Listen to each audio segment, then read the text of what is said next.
In a distant future, humans had reached the stars. They traveled from one planet to another, making new friends and finding new worlds. However, many aliens still saw them as strange, aggressive creatures. The Galactic Coalition, a group of many planets, had gathered to discuss human behavior. Captain Myra was a human ambassador. She was brave and wise, known for her cool head in difficult situations. She arrived at the Grand Conference Hall on the planet Zephyria. The walls were made of shining silver, and everyone could see the stars through the big glass dome overhead.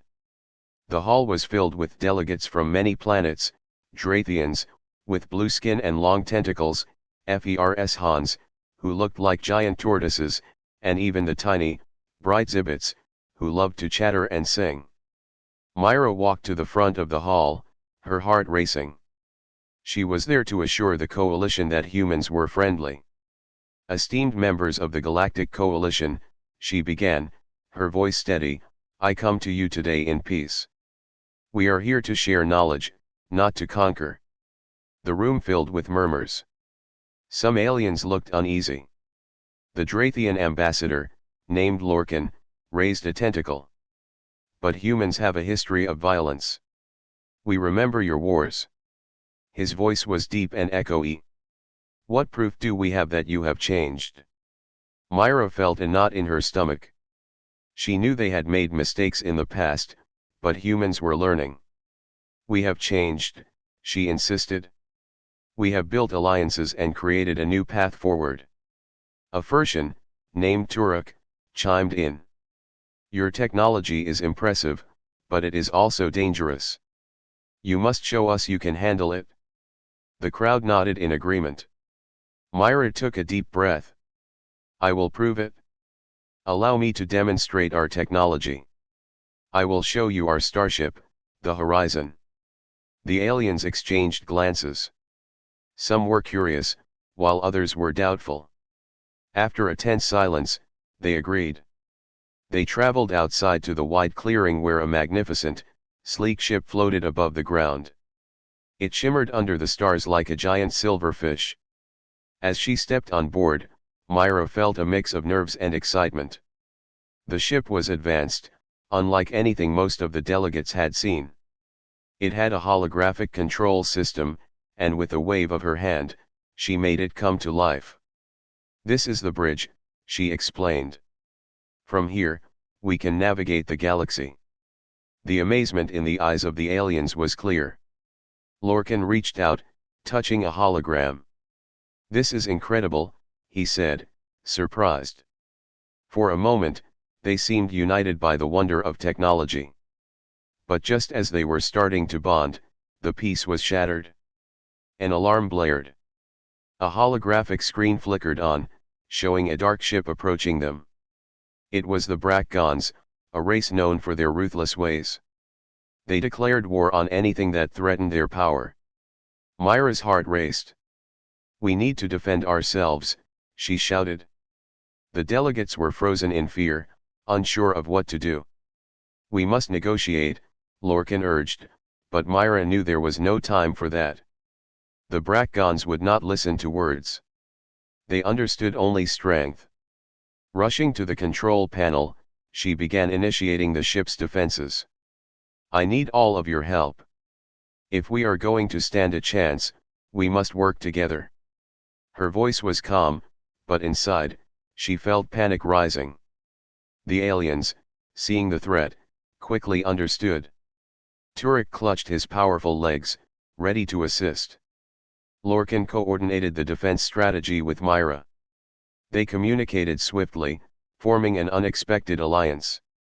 As the dark ship grew closer, Myra could see the writing on its side, surrender or perish. With great determination, she activated the ship's shields, and beams of light formed around the horizon. The Brackgons opened fire, but their blasts bounced off the shields. Myra instructed Jenka, a small Zibit delegate, to operate the targeting systems. Jenka's tiny fingers danced across the controls as he focused on the incoming ship. Fire! Myra commanded.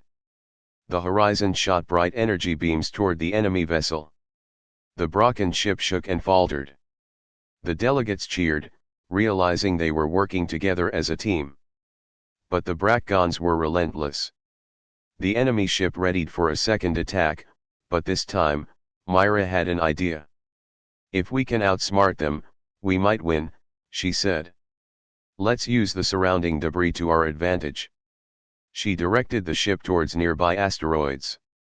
The Brackgons followed relentlessly. Myra guided the horizon precisely, darting through the asteroids. The nimble ship danced around the rocks, sleek and swift. The Brackgons struggled to keep up, crashing into the obstacles as Myra's allies filled the air with cheers. "Now!" Myra shouted as they flew into a dense cluster of asteroids. "Create a diversion." The delegates worked together, launching smaller drones to make noise and flashlights. The Brackgons stumbled into chaos, unsure of where to strike. In that moment of confusion, Myra seized the opportunity. "Fire the main weapon."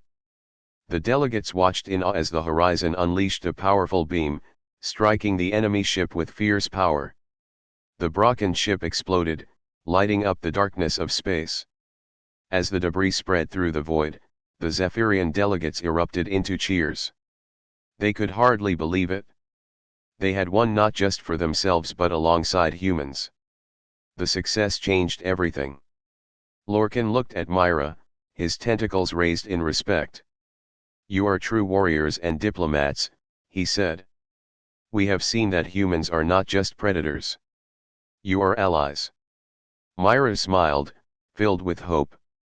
"Together, we can ensure peace among our worlds." They shook hands, a new bond formed. They realized they were stronger as friends. That day, the galaxy finally understood that humans were not just apex predators pretending to be diplomats. They were brave adventurers willing to protect their allies, no matter the odds. The coalition embraced the humans, paving the way for a brighter future together in the stars. The year is 2742. Humans, officially known as the Terran Confederacy, had spent centuries building a reputation as skilled diplomats, peacekeepers, even benevolent. This carefully crafted image was a smokescreen, a shimmering mirage concealing the ruthlessly efficient apex predator lurking beneath. Today, that mirage was about to shatter. The Galactic Concordance, a sprawling assembly of 1,000 alien species, convened on Xylos, a planet known for its shimmering, bioluminescent flora.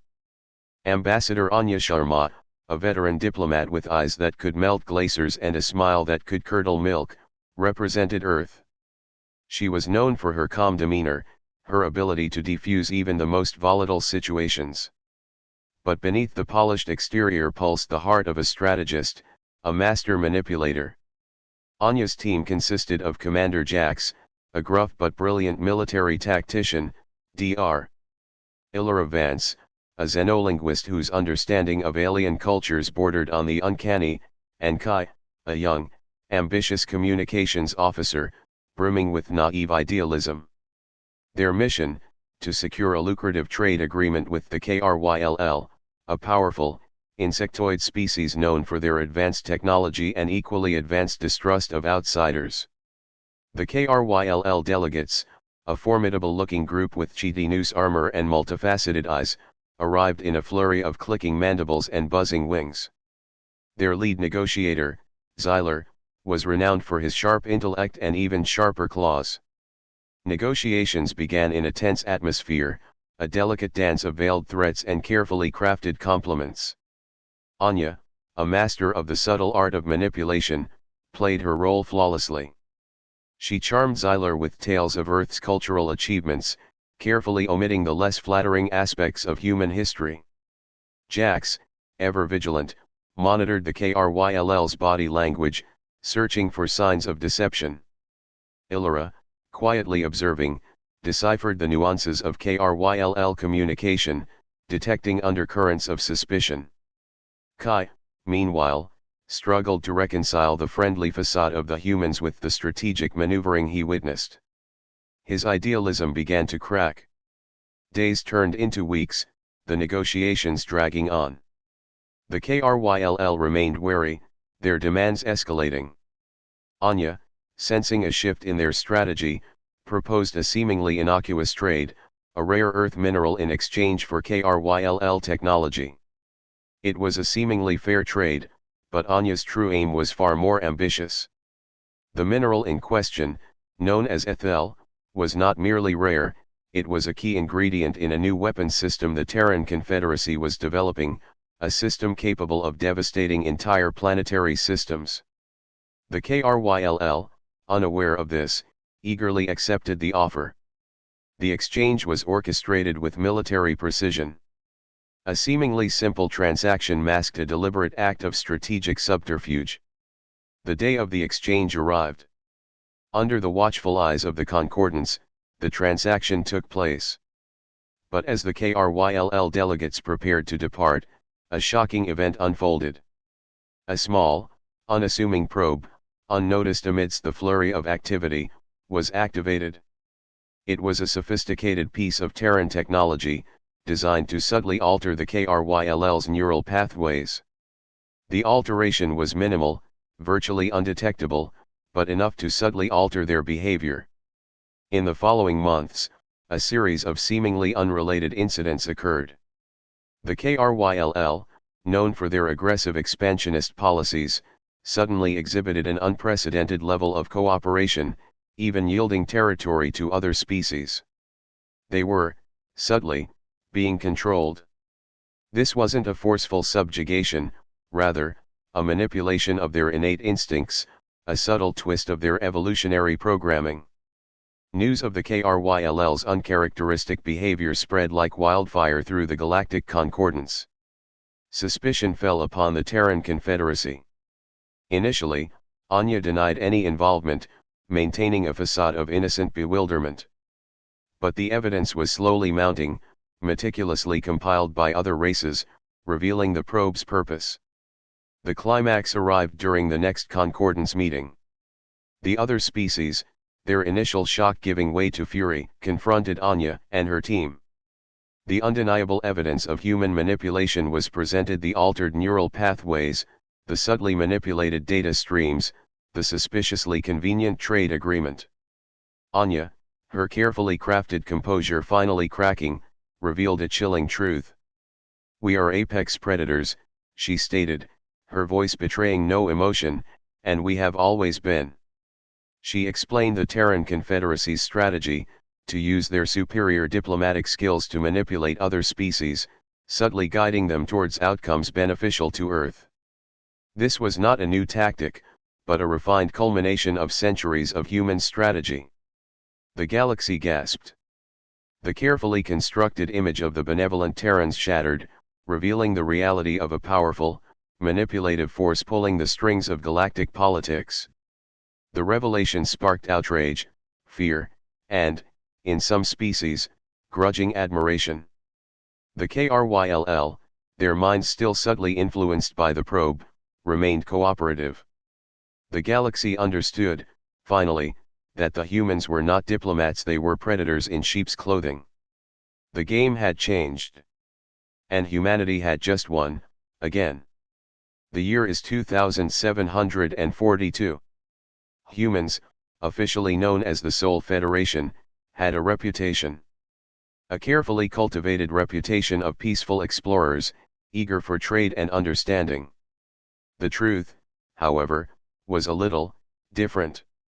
Captain Eva Rostova, aboard the Federation flagship Odyssey, sipped her nutrient paste. Her crew, a diverse mix of humans from across the globe, were prepping for the annual Galactic Congress. Eva, with her charming smile and carefully crafted diplomatic speeches, was the face of human benevolence. Underneath that veneer, however, was a sharp mind and a ruthlessly efficient military strategist. The Congress was a bizarre affair. Representatives from countless species, sentient fungi, crystalline beings, four-armed insectoids, gathered to discuss galactic affairs, mostly trade routes and resource allocation. Humans, with their surprisingly advanced technology and seemingly limitless appetite for expansion, held a powerful position. But it was a position built on a foundation of carefully managed deception. The deception started subtly. Early human interactions with other species focused on acquiring knowledge and technology. Trade agreements were often cleverly skewed in the Sol Federation's favor, subtly shifting power dynamics. Human scientists studied alien biology with meticulous attention, not just for scientific purposes but for potential military applications. This year, however, things were different. Xyler, a wizened elder from the Zidonian Collective, a civilization renowned for its psychic abilities, noticed something odd. He'd been studying human behavior for decades, fascinated by their seemingly paradoxical blend of aggression and diplomacy. He picked up subtle shifts in human body language during negotiations, slight muscle twitches, barely perceptible changes in breathing patterns, that betrayed their true intentions. Xyler wasn't the only one noticing.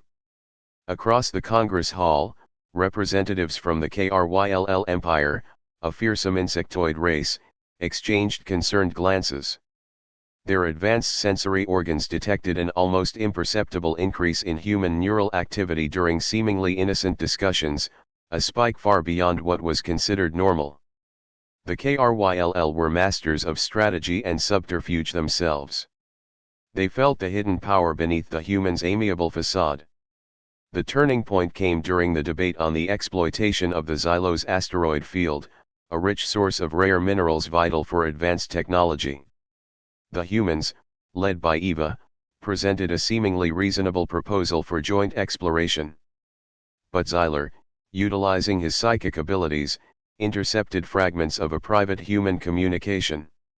The message revealed their true plan, a calculated maneuver to secure the asteroid field for themselves, using a cleverly designed piece of technology to suppress the competition. He revealed his findings in a stunning exposé during the Congress. The seemingly innocuous human proposal was unmasked as a cleverly disguised act of aggression. The Congress Hall erupted in chaos. Representatives from other species, initially shocked, began sharing similar observations, seemingly insignificant details that, when pieced together, painted a disturbingly clear picture. The Kryll, feeling vindicated, voiced their own suspicions. They revealed the results of their own surveillance, revealing the true scale of human military capabilities, cleverly hidden beneath a facade of peaceful exploration. Other species chimed in, each providing a piece of evidence that corroborated the unsettling truth: humans weren't benevolent diplomats, they were apex predators, masking their aggression with charm and diplomacy. Eva, her carefully constructed persona crumbling, felt a surge of anger. She had expected suspicion, even hostility, but not this level of unified understanding. Her carefully constructed plan was falling apart. The subterfuge, honed over centuries, was exposed. The ensuing debate was intense. The humans, cornered, attempted to defend themselves, but their justifications fell flat. Years of carefully crafted diplomacy were undone by a few strategically placed pieces of evidence. Their advanced technology, once a source of power and intimidation, became a symbol of their predatory nature. The galactic community, once divided by species and interests, united in a shared sense of betrayal. The day ended not with treaties and agreements, but with a sense of profound unease. The humans, the seemingly benevolent explorers, were revealed for what they truly were. Their reputation as diplomats was shattered. The galaxy, previously beguiled by their charm, finally understood the hidden truth. The Sol Federation had a choice to make. Eva, stripped of her diplomatic guise, stood before her crew. The easy smile was gone, replaced by grim determination. The galaxy now saw them for what they were, but it also knew they were powerful. The question wasn't whether they could fight, but whether they would. This was the start of a new era, an era where the humans were no longer pretending. The galaxy waited, and the humans, for the first time, were truly on their own. In a distant future, humanity had expanded beyond Earth, colonizing various planets and engaging with alien species.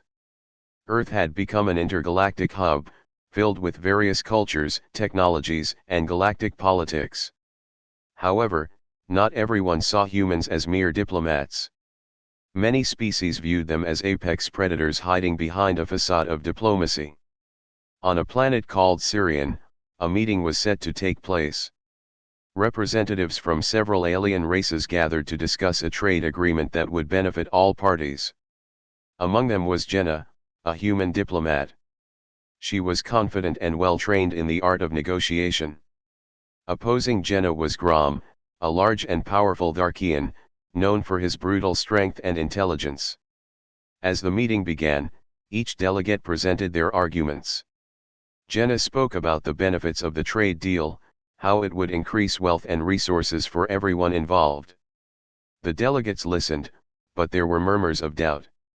The Elysian delegate, a small but cunning creature named Zarka, shifted nervously as Jenna spoke. Zarka had always been wary of humans. Their history of conquest and dominance made the Elysians anxious. But why should we trust you? Your people have a habit of taking what they want, Zarka interjected. Jenna smiled, trying to maintain calm. We are here to build partnerships, not enemies. We can offer technology and resources that benefit everyone. Grom raised a massive hand, cutting her off. Your words are smooth, human, but actions speak louder. What guarantees do we have? You humans excel at hunting, not at sharing. Jenna felt the tension rise in the room. We have already negotiated with other species. But did you offer honesty in your negotiations? Grom asked, his eyes narrowing. Or did you simply use your strength to overpower them? The room fell silent, filled with suspicion. Jenna sensed the need to earn their trust. She decided to show them something remarkable. I can prove to you that we are not the predators you believe we are. The delegates watched curiously as she activated a holographic display. Images flashed before their eyes, showcasing humans working alongside others in various trades from farming on alien worlds to sharing knowledge in medicine.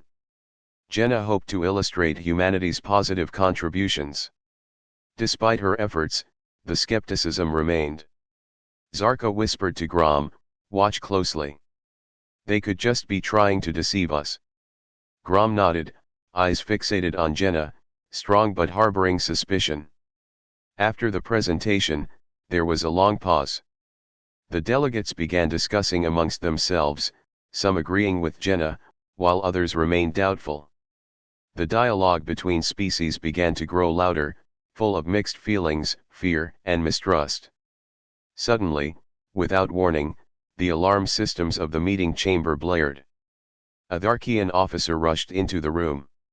A fleet of unknown ships approaches our planet, he announced, panic filling the air. Jenna's heart raced. Grom's instincts kicked in, and he stood tall. We must protect Sirian. Gather your forces.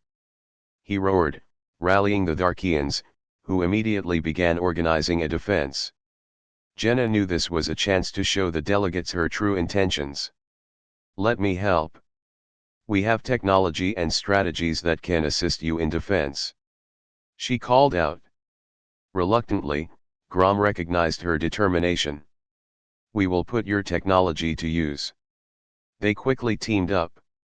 Jenna pulled out a device from her pack, showing them how to use it to enhance communication among the Darkian forces. Meanwhile, the ships in the sky were descending quickly. They were large, dark vessels, ominous and intimidating. With Jenna's guidance, the Darkians coordinated their defenses swiftly. They used advanced tactics that Jenna had developed as a military strategist in the past. As the unknown ships landed on Sirian, they opened up, and figures stepped out. They were large creatures with sharp claws and fierce eyes. They growled and roared, ready to attack. The Darkians began to fight back. Jenna had prepared for this moment. Activate the defense shields. She barked orders, showing courage as she took command. The aliens didn't expect a human to lead, but in the heat of the moment, Grom trusted her.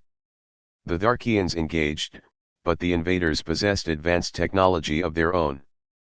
The atmosphere was filled with blaster fire, chaotic screams, and the sounds of battle. Jenna coordinated with Grom through the device, helping to strategize and guide the troops. It was intense, and every second felt like a lifetime. Just when it seemed the Darkians were losing ground, a sudden burst of light erupted. Jenna had ordered an airstrike, utilizing a ship that flew overhead. The bright lasers fired down, scattering the invaders. It was a surprising turn of events. Jenna could see the Darkians rallying. As the battle continued, Grom fought fiercely alongside Jenna and the Darkians. With Jenna's strategies, the tide started to turn in their favor. The invaders began to retreat, realizing they were outmatched. When the last of the ships disappeared into space, cheers erupted from the Darkian forces. They were victorious thanks to the cooperation between humans and Darkians. Grom, panting and bruised, turned to Jenna. "Today, you have proven that humans can be allies, not just predators," he said, voice booming but respectful. Jenna smiled, relief washing over her. "Together, we can be more than just survivalists, we can be a united front against any threat." This is just the beginning. As the delegates gathered to discuss the aftermath, the atmosphere had shifted. There was a new understanding. They had seen humans in action, not just as negotiators but as fierce allies willing to stand shoulder to shoulder in battle. Jenna's spirit soared as she realized this moment could reshape intergalactic relations. For the first time, humans were being seen not just as predators in an alien landscape but as valuable partners. From that day forward, Jenna continued to foster relationships among different species, proving that humans could be trusted and understood, breaking the barriers of fear and suspicion. Together, they began crafting a galaxy that could thrive in harmony, built on trust, respect, and newfound alliances. Once upon a time, in a galaxy not so far away, there was a great kingdom of planets called Zentara. This galaxy was filled with colorful planets, each home to unique and intelligent species. Some were peaceful, some were fierce, and all were suspicious of the newcomers, the humans from Earth. Humans had recently discovered faster-than-light travel and began to explore the galaxy. They wore suits and spoke with polished words, but their reputation was mixed. In the heart of Zentara, a planet named Rila thrived. It was a vibrant world where the Kylarians, a wise and noble race, made their home. They valued peace and diplomacy above all else. Rilatha's Council of Elders saw the arrival of humans as an opportunity. They hoped to learn from them and develop greater alliances. Little did they know that humans were a bit more than they appeared to be. One human, Captain Marie Grayson, was chosen as the representative for her species.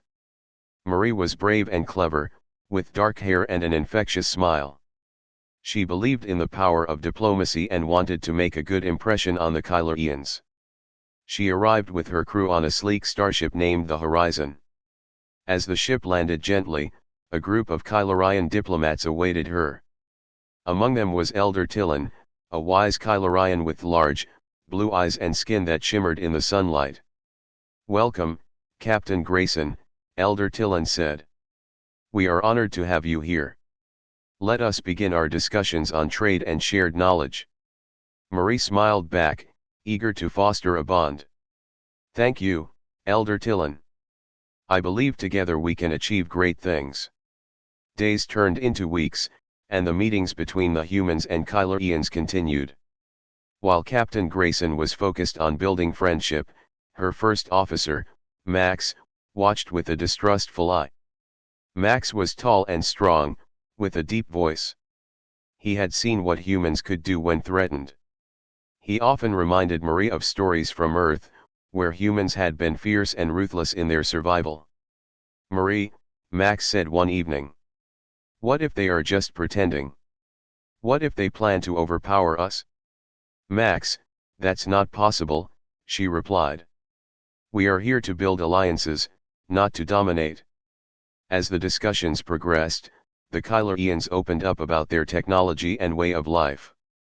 They had a deep connection to their planet and took pride in its natural beauty. However, they also revealed a lurking concern, a ruthless species known as the Zargans who roamed the galaxy, known for their brutality. They had attacked many planets, leaving destruction in their wake. One day, in the midst of their meeting, alarms echoed through the council chamber. A holographic image flickered to life, revealing a powerful Zargan ship heading toward Relith. The Kylerians gasped, panic spreading among them. "We must prepare for battle," shouted one of the Kylerian guards. "Wait," Captain Grayson commanded, stepping forward. "Perhaps we can use this opportunity to show a united front." The Kylerians looked at her skeptically. Elder Tillin raised an eyebrow, "But we have never faced battle. We are not warriors." Marie looked at her crew, then at the Kylerians. "We have trained for combat. We can help you defend your planet. Together, we could surprise the Zargans." Seeing her determination, the Kylerians agreed. It was a choice fraught with fear, but they trusted the humans, who had shown them kindness. They quickly arranged defenses around their cities while Captain Grayson and Max briefed their crew on battle strategies. The day came when the Zargans descended upon Relith. Their ship, dark and menacing, loomed over the planet. It was filled with warriors who thrived on chaos and destruction.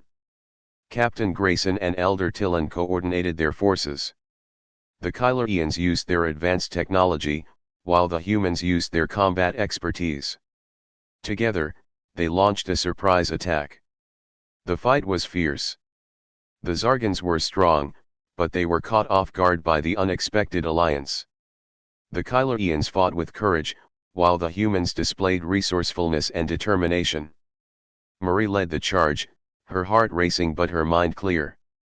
Max was at her side, defending her fiercely against any enemy that came near. As the battle raged on, it became clear that humans and Kylerians were more than just survivors.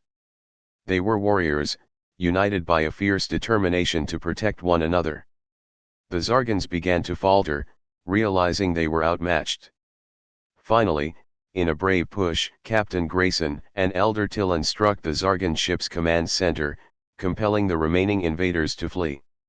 When the last Zargan ship disappeared into the stars, cheers erupted across the battlefield. The Alliance had triumphed, forged in the fires of battle. Captain Grayson, panting and victorious, turned to Elder Tillin. "Together, we showed them that kindness can lead to strength," she said, smiling widely. Elder Tillin nodded, but there was a seriousness in his gaze. "Perhaps we were wrong to view all humans as mere diplomats. You have faced danger with bravery and valor." As time passed, the galaxy's view on humans began to shift. They were no longer just apex predators pretending to be diplomats, they were allies, warriors who fought for honor and friendship. The reputation of humans spread, and many others, previously wary, began to see the potential of a partnership. Captain Grayson and Elder Tillin stood on the balcony of the council chamber, relaxed after the battle. "We have built something extraordinary here," Tillin said. "A new relationship for both our races." "We have each other's backs now," Marie replied. "And together, we can face whatever comes next." The two races embarked on a journey that would unite the galaxy, a new era of exploration, cooperation, and understanding. The day the galaxy recognized humans for what they truly were had become a day of hope. With the Zargans driven away and the Alliance forged, a world of opportunities awaited. A shining future lay ahead, not just for humans and Kylerians, but for every planet in Zentara and beyond. And as Captain Grayson looked up at the shimmering stars, she felt a sense of belonging in the vastness of the universe, ready for the adventures that awaited them all. The year is 2742. Humans, having finally mastered faster-than-light travel, had burst onto the galactic stage with the charm of a honey badger in a china shop. Their initial contact with the Zidonians, a peaceful, crystalline-based life form, had been interesting.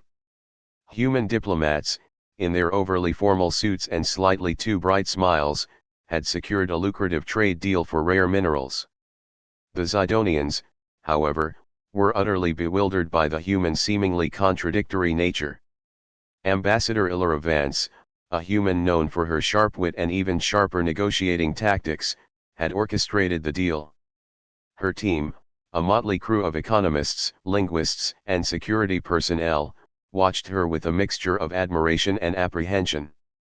They were good at what they did, but they knew their boss played a different game altogether.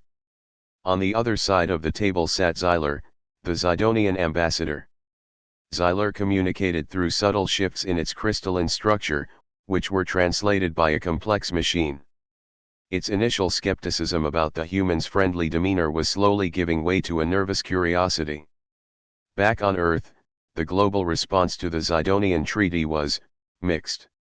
Some celebrated the economic boon, while others worried about the long-term consequences of trusting such an alien species. General Petrov, a grizzled veteran known for his cynicism, was particularly skeptical. He believed that the human's diplomatic charm was a mere facade, hiding a far more predatory nature. News of the Zidonian treaty reached the Galactic Consortium, an alliance of various sentient species across the galaxy. The consortium, comprised mostly of peaceful races like the Zidonians and the ethereal Sylvans, was initially charmed by the human's seemingly progressive ideology. However, certain members, especially the more militaristic KRYLL, harbored doubts. Meanwhile, on a remote human research station orbiting a neutron star, Dr. Eris Thorne made a breakthrough. His team was studying a peculiar energy signature emanating from a recently discovered planet. After months of research, they confirmed the presence of a highly advanced civilization with a terrifyingly powerful weapon. This was far beyond anything humans currently possessed, posing an existential threat. The discovery of this weapon shook the human government to its core. The diplomatic approach had to change. The charade of peaceful intentions was no longer tenable. The Galactic Consortium needed to know the truth, albeit subtly. This decision was a strategic one, to reveal only enough to make the Consortium understand, without causing immediate conflict. Illyra Vance, once again at the forefront, orchestrated a series of seemingly accidental events. During a trade delegation to a KRYLL space station, a supposedly malfunctioning transport ship nearly collided with a KRYLL warship. The accident, blamed on faulty navigation systems, was engineered to showcase human technological prowess and a slight hint of recklessness. Similar incidents occurred throughout the galaxy. Small, seemingly accidental incidents, ships straying off course, miscommunication leading to near misses, all subtly highlighted the power humans possessed, while maintaining a veneer of incompetence. The message was clear, albeit indirect: the humans weren't just diplomats, they were a force to be reckoned with. The Galactic Consortium, initially bewildered, started to see the pattern. The human seemingly clumsy diplomacy was a cleverly disguised strategy. Their accidents were demonstrations of power, veiled under the guise of harmless mistakes. The KRYLL, initially suspicious, were now openly wary. The Sylvans, known for their wisdom, understood the subtle message instantly. Xylar, the Zidonian ambassador, finally grasped the full implications. The humans were not merely diplomats, they were apex predators, masters of strategy, mimicking diplomacy to achieve their goals. This realization brought both fear and a grudging respect. The Zidonians, initially charmed, now understood their place in the new galactic order. The day the galaxy understood that humans were just apex predators pretending to be diplomats wasn't marked by a grand announcement or a dramatic conflict. It was a slow realization, a dawning comprehension that spread across the galaxy like wildfire, leaving a trail of astonished silence in its wake.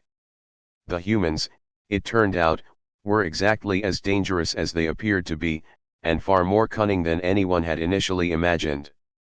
The galaxy now knew, they were dealing with a species that played a different game altogether, a game of survival, dominion, and carefully calculated charm.